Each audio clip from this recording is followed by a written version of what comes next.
So in this lecture, I want to briefly introduce you to pre-Socratic thought, and to give you some indication of that, we'll focus on the first pre-Socratic philosopher named Thales, and what we see in Thales will be, in some sense, a blueprint for what we see in other pre-Socratic philosophers. So the first thing to note is that the pre-Socratics lived before the time of Socrates, of course, hence pre-Socratic, from about 700 BCE to around 400 BCE. Unfortunately, none of their writings exist. What we have are fragments and various bits of testimonials that were written down by subsequent thinkers and then passed down to us and translated. Now, prior to the pre-Socratic turn, if you will, in the ancient world, the only type of explanation that people had for natural phenomena was myth. The Greek word is muthos, or muthoi would be the plural, and this is translated as stories. These are stories which usually have a religious affiliation, and they serve as a kind of foundation for explaining what the world is and why it operates the way that it does. So as an example, why does the weather change from season to season?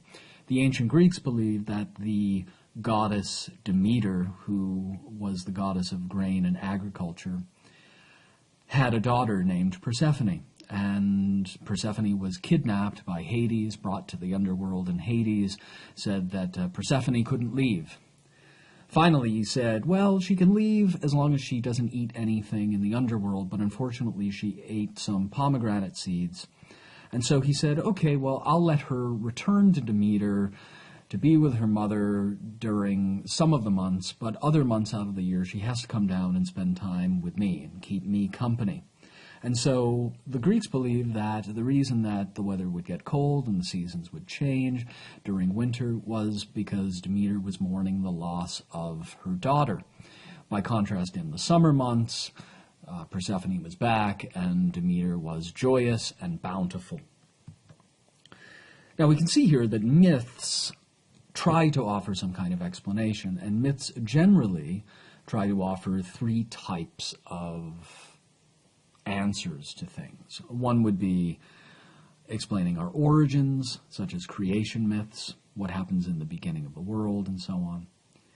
Then we have moral stories that explain how we should behave. And finally, we have what happens after we die.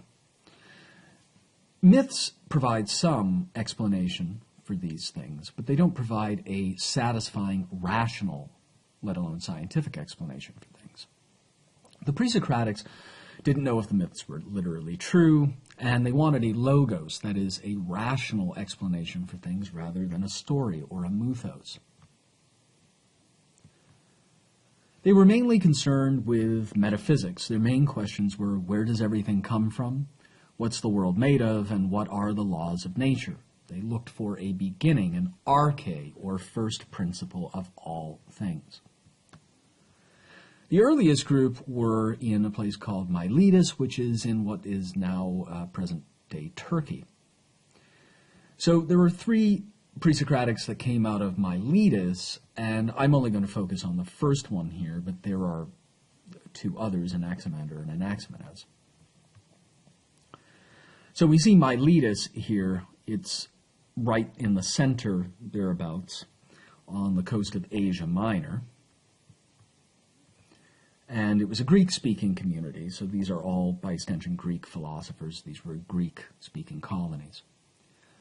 So Thales was seen as being absent-minded. There's a story that's told about him that he was absent-minded and he fell into a well because he was so interested in the stars above that he didn't see where he was going and he fell into a well.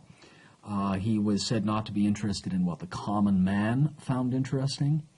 And he was also poor, but as the story goes, at one point he predicted a bumper olive crop, and he took the money that he did have and he invested it in olive presses and apparently made some killing during 1 year, which suggests that philosophers could make a lot of money, but they just choose not to. They're more interested in wisdom.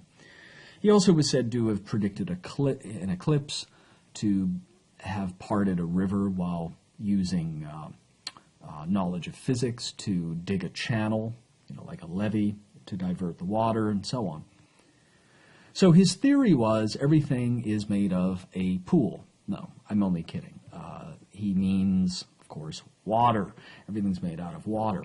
So why water?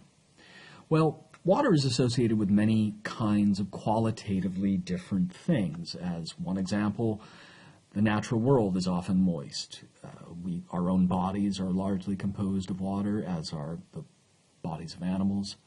Breast milk, blood, saliva, sexual fluids, the ocean, lakes, ponds, feces, urine, animal matter, and so on. All of these have elements of water in them. Another point might be that water can be hot or cold, and it can exist in 3 different states. Now, Thales doesn't go into any of this detail. We're actually doing his homework for him by trying to explain why somebody would come up with such a hypothesis about water. Water could also potentially explain why we have earthquakes, since, according to Thales, the Earth is a disk that floats on water. So as the water shifts, so would the position of the Earth. So the next time you feel an earth tremor, just think, well, that's because we're on a disk that's actually floating on top of a watery surface. Thales also postulated that all things are full of souls. Again, no one's exactly certain what this means, but one hypothesis might be that when we look at things in nature, we see that they have elements of movement, and there's a kind of power in nature. Whether we think of lightning or we might think of magnets as an example. Now, obviously there's a lot wrong with Thales. First of all, it's pretty obvious that if we're looking for a first explanation of things, it's not going to be water. The second point is he doesn't really explain how water becomes different things, and indeed, he'd be pretty hard-pressed to explain how fire becomes water, or how, a bit of metal becomes water. And finally, he didn't really explain what water actually is. Presumably, if he had enough time and he had maybe an electron microscope and he was familiar with the periodic table that we have now, he would be able to come up with some further hypothesis that would say, well, look, water is not the ultimate constituent element of everything, because water is made up of even simpler parts, hydrogen and oxygen. However, there's a lot that Thales actually got right, and in this regard, all the Pre-Socratics tend towards these points of view. First of all, the explanation that he's looking for is a rational one. It's not a mythical one. Secondly, he used observation rather than relying on authority, whether this is the authority of a religious person or an elder or a sacred text. The third point is he tried to find a unifying explanation for all things. This, indeed, was the ultimate goal of Einstein, to try to find a unifying theory of everything, and he failed in that endeavor, but modern physicists still attempt to do this. Fourth idea is that none of his explanations involved the gods at all, so he's looking for a natural way forward rather than a supernatural one. And a fifth point is, what appears to be the case may not actually be the case. It's obviously not the case that everything is water. And yet Thales would say, well, if we look hard enough, maybe everything ultimately is made out of water. Now, clearly, we're going to say that's wrong, but notice, from the point of view of modern physics, the desk that my computer is on, or the pen that you're writing notes with, or the car that you might be driving as you're listening to this, all of these things are ultimately made out of energy. And it's not obvious that most of the physical objects that surround us are empty air and energy. And so what appears to be the case is not ultimately what reality ultimately is.